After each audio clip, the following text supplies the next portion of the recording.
Welcome to अपनी पाठशाला bye Arif sir. और आज हमारा टॉपिक है पेयर ऑफ लीनियर इक्वेशंस। बहुत इंपॉर्टेंट चैप्टर है, बुक का हमारा तीसरा है और कम से कम 6 नंबर का इसमें आता है बोर्ड के पेपर में। तो आइए शुरू करते हैं। सबसे पहले तो हमें यही देखना है कि what does this chapter means, कि इस चैप्टर का मतलब क्या है। जो हमें लिखा है जैसे pair of linear equations in two variable. Pair का मतलब क्या होता है? दो। जैसे तुमने सुना होगा pair of socks, pair of this, pair का मतलब आता है दो। लीनियर का मतलब पावर 1 ऑफ डिग्री 1। इक्वेशन, जब कोई भी पॉलिनोमियल किसी चीज के इक्वल आ जाएगा तो क्या बन जाएगा? वो इक्वेशन बन जाएगी। वेरिएबल, एक बहुत इंपॉर्टेंट वर्ड आता है जो कि ये है। ये क्या है? वेरिएबल। वेरिएबल का मतलब, वेरिएबल वो क्वांटिटी होती है whose value keeps on changing, जिसकी वैल्यू चेंज होती रहती है। जैसे सपोज करो एक्स है, एक्स की वैल्यू को 5 ली, 5 7 लिया, 5 कुछ भी ले सकते हैं, तो वो वेरिएबल होता है। नाउ इन टू वेरिएबल, अब वेरिएबल कितने यहां पर? 2 वेरिएबल है। तो अब हम पढ़ेंगे इसमें pair of linear equation in 2 variable. जैसे फॉर एग्जांपल मैं तुम्हें बताता हूं, ax plus B Y plus C equals to 0। ये हमारी एक इक्वेशन है। इसमें x y ये क्या है? हमारे वेरिएबल। और a b c these 3 are real number. ये क्या है? Real number. मतलब कुछ भी हो सकते हैं, मतलब माइनस में भी हो सकता है, प्लस में भी हो सकता है, डेसिमल में भी हो सकता है, रूट में भी हो सकता है, कोई वैल्यू हो सकती है। तो a b c are real numbers, ये हमारे रियल नंबर्स हैं। x and y are variable. तो सबसे पहले चैप्टर को शुरू करने से पहले जो चैप्टर का नाम है वही समझना बहुत जरूरी होता है। तो अब हमारे पास क्या हुआ? Pair of linear equation in two variable. अब हमारे पास इक्वेशन है कितनी? 2 है। अब चलो मैं इनकी पूरी बताता हूं। जैसे a1x b1y plus c1 equals to 0, a2x b2y plus c2 equals to 0। अभी देखो, ये हमारे हैं pair of linear equation in two variable. Pair 2 है, लीनियर वेरिएबल का डिग्री कितनी है? 1। इस वेरिएबल की डिग्री कितनी है? 1। इक्वेशन इक्वल टू 0 आ गई।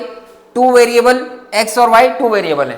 तो ये पूरा हमारा चैप्टर का मतलब हुआ कि pair of linear equation 2 variable का मतलब क्या है। क्लियर हो गया? अब आगे चलते हैं। देखो, इसमें 2 चीजें आती है जो कि बहुत इंपॉर्टेंट समझनी, कंसिस्टेंट और एक इनकंसिस्टेंट। कंसिस्टेंट होता क्या है? नॉर्मली इस चैप्टर में हमें करना क्या है पहले मैं तुम्हें बताता हूं। 2 इक्वेशन गिवन होंगी, उन दोनों को सॉल्व करना है। डिफरेंट मेथड्स हैं, उनके बारे में भी डिस्कस करेंगे।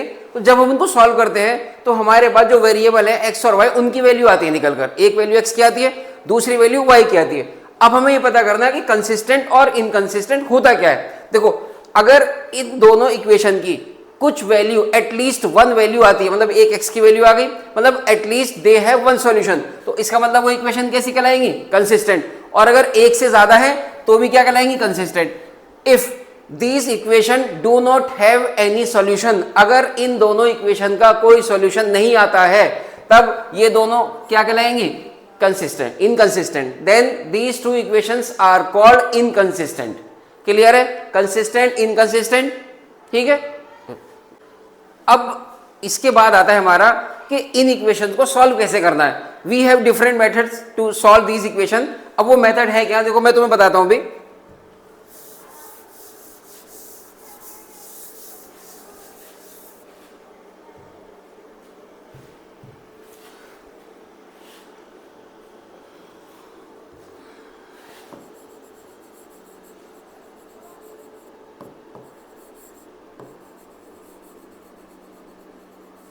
Methods of solving pair of linear equation in two variable. सबसे पहले हमारा जो मेथड आता है वो आता है ग्राफिकल। एक होता है ग्राफिकल मेथड और दूसरा होता है एल्जेब्रिक। एक होता है हमारा एल्जेब्रिक मेथड।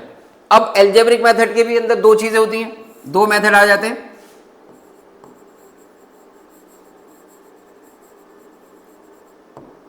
सब्स्टिट्यूशन और एक एलिमिनेशन।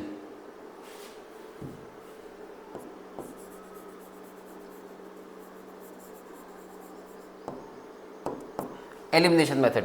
अब देखो, दो में है तो ये सब्स्टिट्यूशन है, एलिमिनेशन है, एक क्रॉस मल्टीप्लिकेशन भी है, लेकिन वो फिलहाल हमारे सिलेबस में नहीं है, तो इसलिए अब उसको छोड़ते हैं, उसको बाद में करेंगे। तो एल्जेब्रिक मेथड में हमने देखा दो चीजें, सब्स्टिट्यूशन और एलिमिनेशन। तो कुल मिला के हमारे जो सिलेबस में फिलहाल है वो तीन है, ग्राफिकल मेथड, सब्स्टिट्यूशन मेथड और एलिमिनेशन मेथड।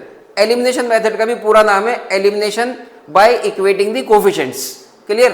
अब हम एक एक करके इन सारे मेथड्स को समझेंगे कि ग्राफिकल में क्या करना है, एल्जेब्रिक में क्या करना है, एल्जेब्रिक के अंदर जो सब्स्टिट्यूशन है, एलिमिनेशन में, इनमें क्या करना है। ये हमारा आता है conditions for consistency of pair of linear equations. Consistency का मतलब कि किस इक्वेशन का सॉल्यूशन निकलेगा, किसका नहीं निकलेगा, सॉल्यूशन किस तरह का होगा, वो सब हम बताएंगे अभी। देखो इसमें तीन केस हैं। केस नंबर 1 पर आता है, this is a1x b1y plus c1 equals to 0, a2x plus b2y plus c1 equals to 0। ये दो पेयर ऑफ लीनियर इक्वेशन है। x का कोफिशिएंट कौन है, a1, y का कोफिशिएंट कौन है, b1, और कांस्टेंट टर्म हमारी c है। इन द सेम वे दूसरी वाली इक्वेशन में भी x का कोफिशिएंट a2, y का कोफिशिएंट b2 और c1 हमारा कांस्टेंट है।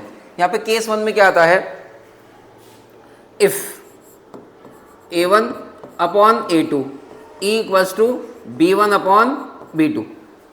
हमने a1 अपॉन a2 की वैल्यू निकाली, b1 अपॉन b2 की वैल्यू निकाली, और हमने देखा कि ये दोनों वैल्यू अलग आ रही है। तो इसका मतलब क्या हुआ, जो लाइंस हैं ये इंटरसेक्टिंग है, lines are intersecting, having unique solution और कंसिस्टेंट।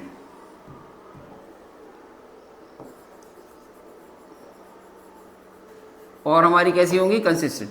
मतलब इंटरसेक्टिंग का मतलब कि जो हमारा ग्राफ बनेगा वो इस तरह से आएगा कि जो दोनों लाइन है वो एक जगह पर मीट करेंगी। दूसरा केस है, case number 2,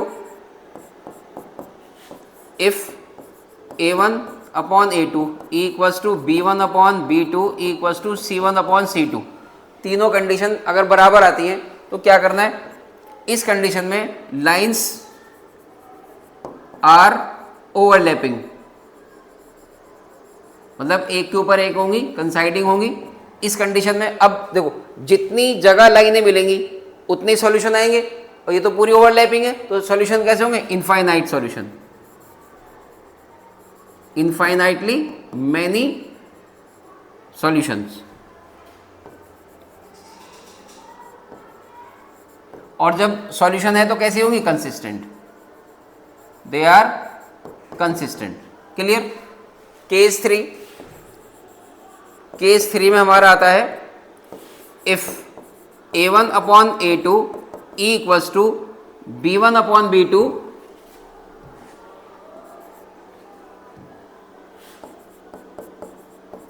not equal to c1 upon c2, कि दोनों तो इक्वल आ गए लेकिन c1 अपॉन c2 अलग है। इस कंडीशन में क्या होता है, लाइंस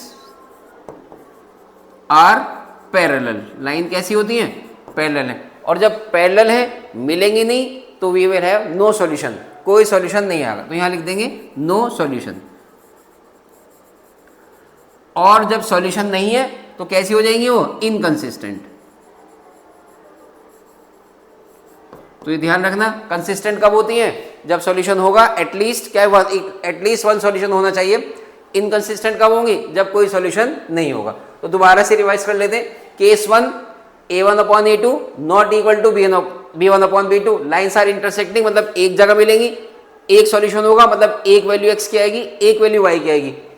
कंसिस्टेंट मतलब सॉल्यूशन है, if a1 upon a2 equal to b1 upon b2 equal to c1 upon c2, तीनों की वैल्यू इक्वल आती है, लाइन्स आर ओवरलैपिंग मतलब कंसाइडिंग है। इसका मतलब कैसे सॉल्यूशन है, इनफाइनाइट, क्योंकि बहुत सारी जगह मिल रही है, सारी जगह मिली हुई है, और सॉल्यूशन है तो कंसिस्टेंट। केस 3 में a1 upon a2 equal to b1 upon b not equal to c1 upon c2, यहाँ पर लाइन